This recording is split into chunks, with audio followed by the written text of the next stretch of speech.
Quer aprender a ter resultados como esse na internet sem precisar aparecer em vídeos no YouTube? Então clica no botão aqui embaixo, faz a sua inscrição no meu treinamento Ranqueamento de Vídeos no YouTube, o Pulo do Gato, que lá eu vou te ensinar tudo que você precisa saber para trabalhar com o YouTube em vídeos onde você nem precisa aparecer.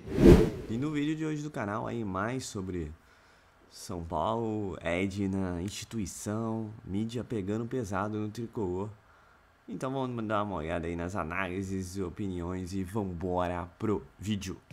E acho que isso não foi uma coisa que acontece para analisar nem na escolha da estratégia para Ponte Preta e nem no jogo contra o Santos, no aquecimento. No primeiro jogo do Carpini, isso estava colocado.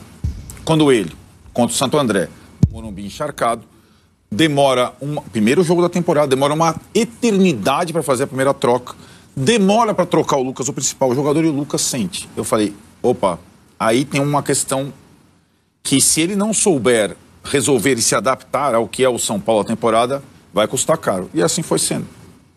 Ontem é o ápice disso. Porque é o terceiro lateral machucado, é o jogo encharcado de novo, e o São Paulo morre com 3 substituições. O time está jogando bem, mas tem jogador que não aguenta, quase todos eles, chegar no mesmo ritmo no final da partida. Os 2 melhores do final da partida foram os 2 que entraram, certo? Ferreirinha e Eric. Eles são os melhores jogadores do time, tecnicamente? Não são. Mas eles estavam mais inteiros que os outros. Certamente. Ou o Carpini antecipa as trocas durante, ou não vai dar certo. Esse é o primeiro ponto. O gramado estava 80 quilos para cada perna. Né? Exatamente. Agora, como teve o jogo da Ponte, isso foi um erro estratégico absurdo e ninguém foi lá, Carpini não leva a turma. Depois do jogo do Palmeiras, era uma semana de folga para todo mundo, de titular. Nem apareçam aqui. Vocês voltam terça-feira, nós vamos fazer o controle de carga. O jogo contra a Ponte provoca esse... Porque o jogo contra a Ponte desgasta o Moreira, desgasta o Wellington, desgasta o Caleri, desgasta o Luciano. O Wellington é o próximo, que não sai nunca. Exato. É óbvio. Então, estrategicamente, o São Paulo se planejou mal e o treinador, durante os jogos, tem feito o oposto do que o nosso colega Abel Ferreira faz. Às vezes, com um custo para o time dele, inclusive de resultado. Debatemos isso depois do Palmeiras e Santo André. O Abel pode estar jogando bem, pode ser o Rafael Veiga. No minuto 70, nesse jogo, você vai sair. Supercopa, que o Mike era o disparado, o melhor saiu do... O Michael talvez tenha saiu sentido. machucado, né? Ah, tá. Sentido. É a única contusão muscular do Palmeiras. Mas, enfim, esse discernimento, ele precisa ter, porque não é só uma questão agora de adaptação ao clube, o melhor sistema tático, a melhor escalação, o Rames, o Luciano ou o Lucas, é ter 15 jogadores inteiros para disputar um jogo de futebol. E essa questão da lateral direita, ela não é surpreendente. O Rafinha terminou a temporada machucado, o Igor Vinícius e o Moreira não jogavam há um ano. Eles, evidentemente, sentiriam se fosse jogar 2 partidas seguidas. Não dá para jogar nem 2 partidas seguidas. E eles entraram numa sequência. O que aconteceu no jogo contra a Portuguesa, terceiro jogo antes da semana mágica Corinthians e Palmeiras? O Igor Vinícius ficou muito no jogo, sentiu uma lesão muscular, porque não foi substituído. Então, entre o resultado, e não está acontecendo o resultado agora. Mas você acha que neste caso, como você falou, você fez a linha do tempo em relação a isso não acontecer no São Paulo há algumas temporadas com alguns técnicos. Tem a mais a ver com a inexperiência dele, por exemplo, com todo o respeito, com toda a boa vontade que a gente possa ter com ele. O Água Santa não se poupava para nada. O Água Santa ia disputar a final do campeonato. O Juventude idem. Exato. Não tinha nada no meio da semana. Tinha que subir. Você acha que tem mais dele ou tem mais da instituição? Porque, como diz o Massini, a instituição não poderia deixar isso acontecer. Mas aí tem o Muricy no banco falar, tá na hora de trocar? Quem vai falar? Quem é o fisiologista que vai falar para ele? A instituição é omissa no seguinte aspecto. Ela não prioriza nada. E ela acha que o time pode ganhar tudo. Isso já é um erro que deixa... Sempre foi assim. O Rogério decide. É o Casares? É o Muricy? Não, o Muricy, Belmonte, a instituição não tem prioridade. O Belmonte deu entrevista para o nosso canal no final do ano passado. Não, as Copas, mas também queremos o brasileiro. Então, assim, quando você vai descansar alguém? Essa é a pergunta. Então, você tem que fazer uma segunda pergunta. Então, não é prioridade. Quando você precisar descansar alguém, em qual partida vai ser? Em qual campeonato? Eles não mas fazem. Agora que a primeira posição está muito difícil, não é impossível, apesar de ter um jogo a menos. Que agora não pode descansar contra o Bragantino. Como o Massini falou, que assim, entre a primeira posição e a terceira são 2 pontos, você pode ser eliminado. É simplesmente isso. Chegou-se nessa situação. O São Paulo pode terminar a rodada em terceiro. Basta o Santo André, o São Bernardo e o Novo Horizonte ganharem hoje. A classificação não está garantida, não é o grupo do Santos, que não tem ninguém. Então, como assim, o erro do Moisés do Carelli proporcionou tudo isso. Agora, o Carpini tem grande responsabilidade nesse ano, porque durante o jogo, não é o Muricy, o Belmonte ou o Casares, é ele que faz. E não existe não fazer substituições nessa época da temporada e praticamente em nenhuma época da temporada. E tem uma outra... O jogo desgasta demais. Agora, você acha que ele é conservador ou ele conhece menos o elenco? Por que ele não troca? Eu acho que ele é conservador. Essa convicção que ele teve na resposta... Concretamente, ele falou que não trocou porque o time está jogando bem. Não, mas o que eu falei, a minha análise da coletiva dele é que ele está pensando no agora. Sim.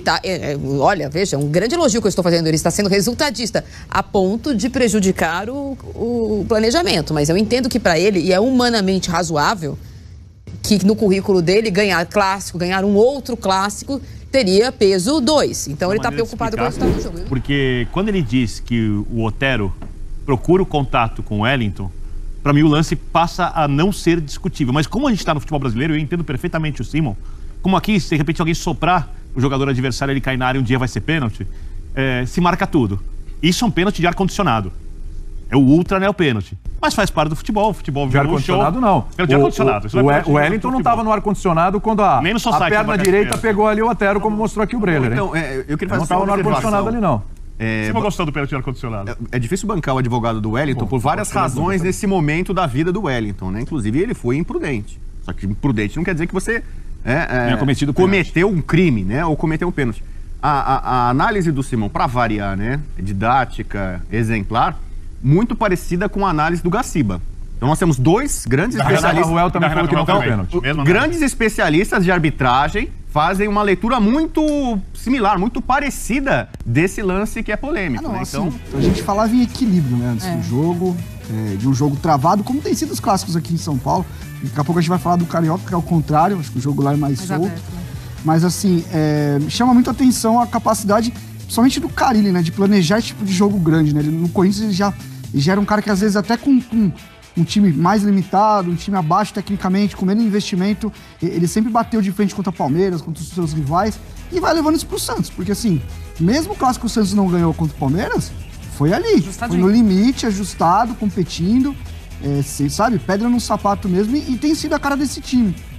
A gente vê uma linha defensiva muito bem organizadinha, a gente vê um time compacto sem a bola, com a bola tem as saídas rápidas. Eu acho que, no geral, o São Paulo foi um pouco melhor dentro do jogo, mas dentro de uma partida dessa é detalhe mesmo que vai decidir. O São Paulo acho que mantém e até melhora o nível de intensidade que tinha da temporada passada. Isso tem me chamado a atenção, como é um time que joga num ritmo muito forte. Ontem pegou um pouco da questão da criatividade, da infiltração. Acho que faltou isso pro São Paulo, mas... A marcação, Michele, pressão do São Paulo é uma marcação-pressão centralizada. Não é uma marcação expandida. São coisas distintas. O Santos, a marcação-pressão do Santos deu certo por quê? Porque foi uma marcação expandida, não centralizada. O Santos, quando o São Paulo dava esse bote, né, centralizado, uma virada de bola matava toda essa pressão do São Paulo. Então é importante um time estar bem distribuído dentro de campo para ele não correr errado como foi ontem com o Santos. O Santos marcou bem, criou oportunidade e para mim a vitória do Santos foi justa. Para mim a Edna não teve culpa nenhuma. Até porque é fácil a gente falar e jogar nas costas da Edna toda essa responsabilidade como se ela fosse determinante para a vitória do Santos. Não. O VAR interviu, como você mesmo falou, José Paz. O VAR interviu no gol do Luciano, ele estava bem à frente, porque o atacante não corre de costas, o atacante corre na diagonal, diferente. Outra coisa, o pênalti não se dá carrinho dentro da área.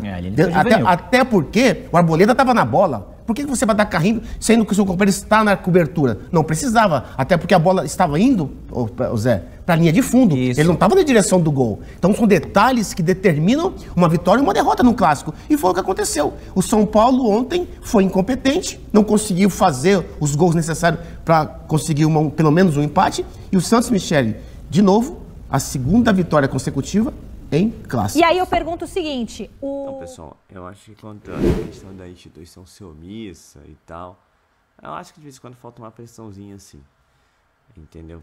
Do São Paulo como instituição, junto às entidades de futebol, porque assim, quantas vezes a gente vê o São Paulo sendo prejudicado em casa, né? Então, acho que de vez em quando falta um posicionamento mais forte politicamente do São Paulo Futebol Clube, junto à Federação Paulista, junto à Confederação Brasileira de Futebol.